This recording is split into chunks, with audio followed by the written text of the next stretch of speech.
Chapter 5. Family Reunion. Walter Stern had seen the guy flee into the garage.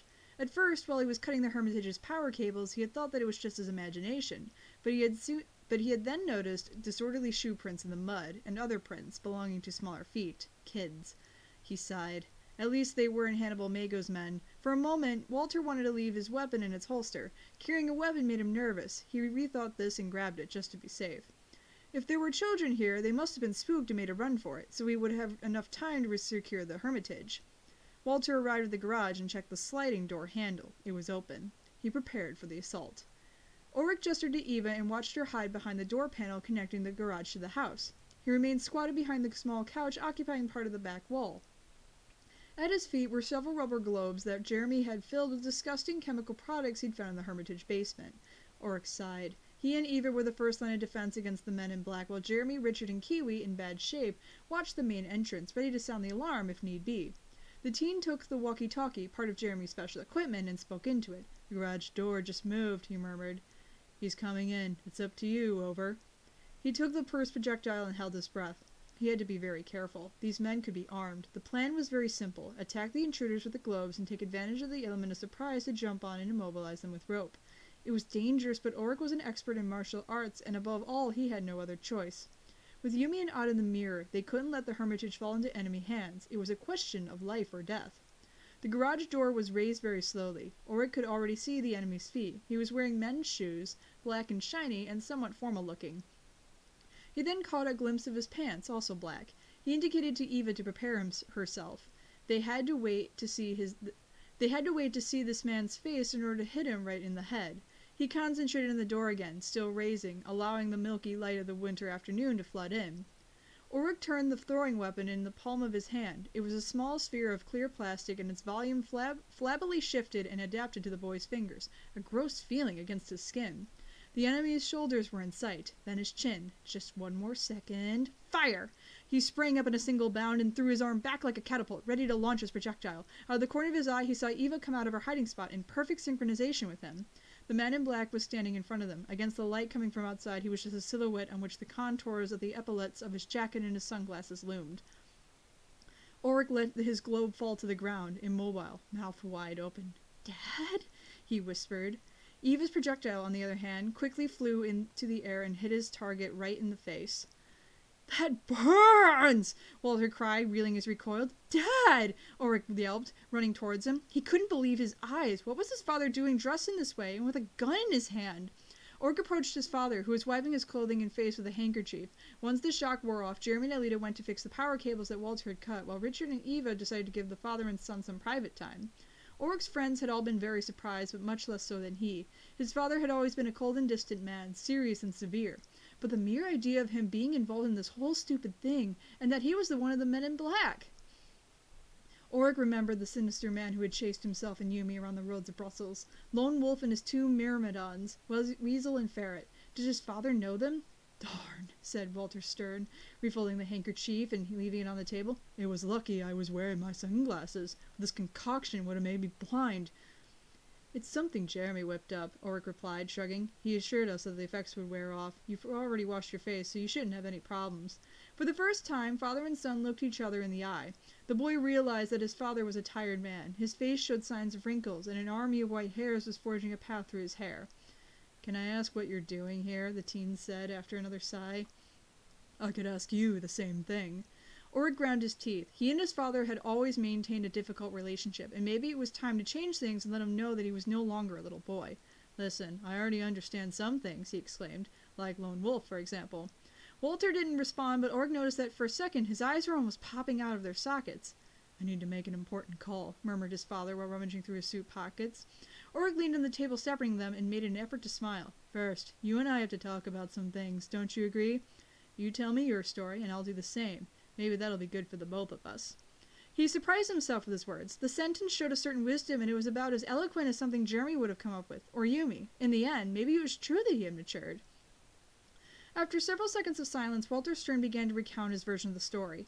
"Before everything else, I need to tell you that I've forgotten everything, especially the important things. They used a machine. Well, I'll tell you about that later. It was just to warn you that I can't explain absolutely everything. There are gaps, and there's nothing I can do about them." Ulrich nodded without replying. A machine that erased memories? That sounded just like what happened to Odd's father and Yumi's parents. In the 90s, his father continued, I worked for Dangerous People, a criminal organization. At the time, I lived here in the Parisian region, while your mother lived in another city with you. You were very young, and you didn't suspect anything. You didn't know that I wasn't a good father. I know a professor that called himself Hopper. He was looking for funds to complete some project, and the organization I work for ordered me to help him. They gave me money, lots of money, and in exchange I had to wait for Hopper to complete his experiments to then hand the results over to the criminals. Ulrich remained silent but pressed his hands against his forehead. He didn't know what to say. Who was his father really? Though it wasn't that easy, Walter continued. At one point, a government agency following the professor's movements got in contact with me. Hopper. You see, over time, we had become friends, and despite that, I accepted to sell him out, to reveal what he was hiding, and I betrayed him. Walter Stern cried. Ulrich turned his gaze away from him, angry and not knowing what to say. His father had been a traitor. What could be worse than that? He wanted to leave the place and never see him again. They told me that I'd end up in prison, that I'd spend the rest of my days there, that I would never see you again, you and your mother. It was either that or help them, turn over a new leaf, and trust them to protect me from the criminals I collaborated with. So I accepted. But then someone erased my memory. I don't know what became of Hopper, nor any of the people working with him. I don't remember anything except for what I've just told you. I don't remember anything but my guilt. Overnight, I found myself with nothing, not even my memories. I didn't even know that I'd lived here. That memory didn't resurface until this morning when they ordered me to come out of retirement. If that's the case, why did you decide to enroll me at Caddick? I don't know.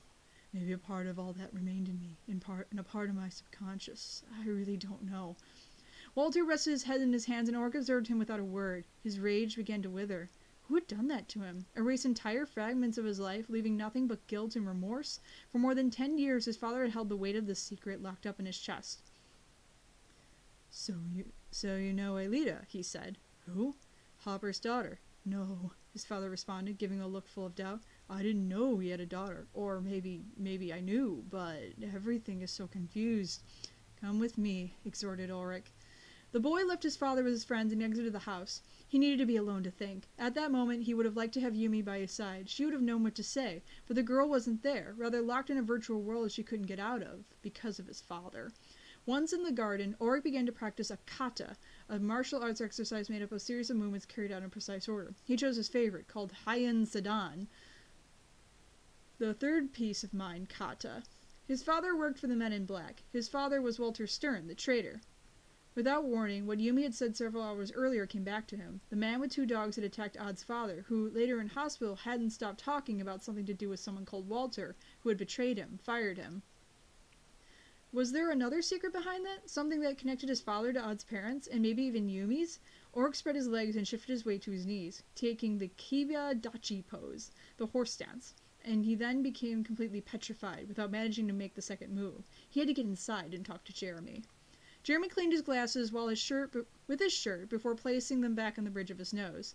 Aelita, Eva, Richard, Ulrich's father, and he were shut in the kitchen of the Hermitage, with Kiwi lying on the ground, concentrating on a bowl of milk. Ulrich had gone into the garden. After listening to Walter Stern's story, Jeremy perfectly understood everything. Since the beginning, Lyoko had been a personal adventure, his and Aelita's. Afterwards, little by little, their group had gotten bigger, formed by the rest of their friends, but all that was different now. Ulrich's father had known and betrayed Hopper. It was as if in a single blow the whole story had become far too complex for them. How could they confront secret agents and criminal organizations alone? He observed Aelita. The girl was still as a statue, eyes filled with tears. All this had been a great shock for her. Ulrich's father was also immobile, overwhelmed by the idea of Hopper's daughter only being 13. They both had so much to say, but it would have to wait for another time. Now they had to reflect and rationalize. And when it came to that sort of thing, Jeremy was invincible. What was the name of the criminal organization you worked for? Do you remember? He asked Walter. I discovered it today when I arrived in the city, the man nodded. Their boss is called Hannibal Mago, and the terrorist group is the Green Phoenix. Green Phoenix, that mysterious name that was written in the sewers and on the factory doors. Everything was becoming clear. And did they didn't know where the supercomputer was, right? You were the only one who knew and you forgot. No, Walter responded, shaking his head. I didn't tell anyone where the factory was. Neither the terrorists nor the Men in Black. It's one of the few things I remember clearly. They wanted to know, of course, but my memory was erased before I could talk." Jeremy was on the verge of relaxing his chair, satisfied with the response, but Walter continued to talk. "But now, both the agents and the Phoenix men know where the computer is. The Green Phoenix got to the factory this morning. I saw Hannibal Mago and a man with 2 dogs who drives around in a pickup truck, and a lot of soldiers." "That's impossible!" Jeremy exclaimed. "If they know where the computer is, why wait all this time before doing anything?" "They didn't know anything," Eva responded, "until we told them so. Do you remember the man with dogs technology, which was capable of making him disappear from the video taken by our closed-circuit cameras? I'll bet that he had us under surveillance, and that he followed us there without us knowing." Jeremy slammed his fist against the kitchen table. What could they do now? It was at that precise moment that Ulrich entered the room and turned to him. "I've just had an idea," he exclaimed. Hannibal Mago smiled. The 3 men in black were lying on the floor, feet and hands bound, and their mouths sealed by Scotch tape. "Where did you find them?" Mago asked. Grigory Noctopoulos pointed to an area not far from the factory gantry, in the direction of the bridge connecting the small island to the mainland. "My doggies dug them out," he said as a scary smile spread across his face. "They were spying on us." Mago nodded and turned around. They were just the other side of the entrance, on a suspended metal footbridge. The factory was a gigantic red brick structure with walls covered in filthy windows. On the level below them there were piles of pipes, reels of cable, and a large assortment of machinery covered in a thick layer of dust. And then the lift to the underground levels containing the supercomputer. "Dido has made her move, as we predicted," Mago said, "but she has underestimated us. If she thinks that 3 imbeciles could slip under our noses, she's very wrong." "Do you want me to make them disappear?" Grigory murmured, gesturing to the gun on the belt of his pants. "No, that would start a war, and we have too much to do to deal with distractions. Load these 3 men into your pickup and abandon them in the open country, far from the city. Someone will find them sooner or later." Mago bent down to the one who seemed to be the boss of the trio, with a hooked nose and short black hair. He leaned in until his mouth was but a few centimeters from the man's face. "Tell Dido," he whispered, "that she's not to interfere. If I ever see you here again—" He didn't need to finish a sentence. The agent understood perfectly. "He's not responding. His phone is off," Walter said, snapping his phone shut. Jeremy looked at him and nodded. The man with dogs had shown he knew how to do his job, and it was more than likely that the same thing could be said of his boss. "Lone Wolf told me that if he doesn't respond, my mission would be to secure the Hermitage's perimeter and immediately contact Dido." "Wait!" Jeremy stopped him. "If the men in black also want to protect the factory, they could be on our side. Help us." "What about my idea?" Ulrich interrupted, seeming impatient. "Precisely." Jeremy sat down at the kitchen table. "From what we know," he said, leaning towards Walter Stern, "some time ago you worked with Robert de la Robe, Odd's father, and it's possible that Yumi's parents, the Ishiyamas, had something to do with all that in one way or another. Because of this, before deciding our next step, we should find out who else is involved. With a little luck, someone could be able to help us." "You're just kids," Walter contradicted him, shaking his head. "Kids," intervened Aelita, who, I still read, had remained silent for a long time since she learned that the man in front of her had betrayed her father. "Who turned the supercomputer on and confronted the dangers of Lyoko, Xana, and a wealth of other things that you couldn't even imagine. We have matured. Now it's up to you to decide whether you're going to fight at our side or not." Her words had been spot on. Jeremy observed Walter, who looked at their faces one by one, thinking. He finally looked at Ulrich fixedly and gave a sad smile. "I know I've made big mistakes that will follow me for years, but everything is different now, and maybe this is my chance to make up for them. I'm with you, kids." "And these names?" Jeremy insisted. "I only remember the person who erased my memory after discovering I was the one who betrayed Hopper. It was his collaborator, Professor Hertz." "The teacher?" Jeremy asked, bringing a hand to his mouth. "But that's completely impossible." "Of course," said Aelita, nodding again and again.